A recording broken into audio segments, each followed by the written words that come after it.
Muny magic was even more magical than usual for this year's children's show, Rodgers and Hammerstein's Cinderella.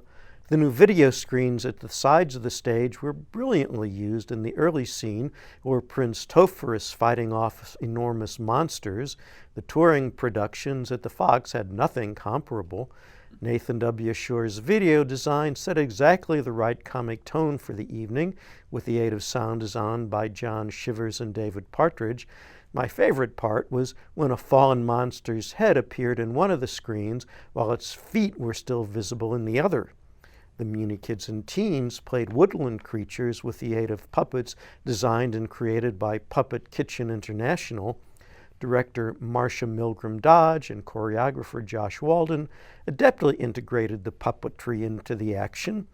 They displayed comparable mastery in the crucial transformations engineered by the fairy godmother before Cinderella goes to the ball. The script presented at the Muny was the one Douglas Carter Beane wrote for Cinderella's first Broadway run in 2013. Rodgers and Hammerstein created the musical for television in 1957. While retaining many traditional elements of the Cinderella story, Beane did not retain traditional gender roles. Instead, he created a prince and a princess who can be role models in the 21st century. When we first meet Prince Topher, he's a highly accomplished dragon slayer, but the usual pursuits of a prince leave him unsatisfied. He needs help to find his true path. His first meeting with Cinderella is not at a ball, but near her home, where she impresses him with how kind she is to a woman in need. Michaela Bennett's Ella was an ideal mixture of decency and determination. Jason Gauthier embodied Topher's uncertainty about what sort of a king he wanted to be without making him seem weak. Cinderella isn't the only orphan in Beane's script. The prince is an orphan too. A royal advisor named Sebastian has replaced the king and queen in Oscar Hammerstein's original script for television. While rearing Prince Topher, Sebastian has been an oppressive ruler. The inequality in the kingdom has stirred up opposition led by a character named Jean-Michel. He's a rebel, but a very sweet one.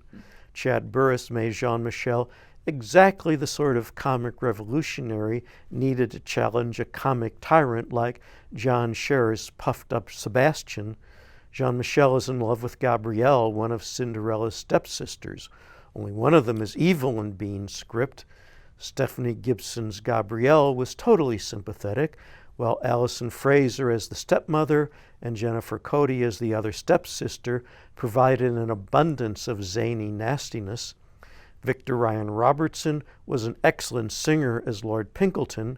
Ashley Brown portrayed the fairy godmother's magic with the adroitness you would expect from the original Mary Poppins on Broadway.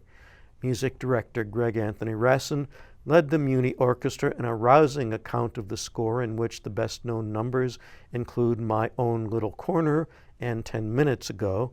The look of the show was enhanced by Paige Hathaway's scenic design, Robin L. McGee's costumes, Caitlin A. Adams' wigs, and Rob Denton's lighting. My favorite part of Beane's script is the loss of the glass slipper. It isn't an accident.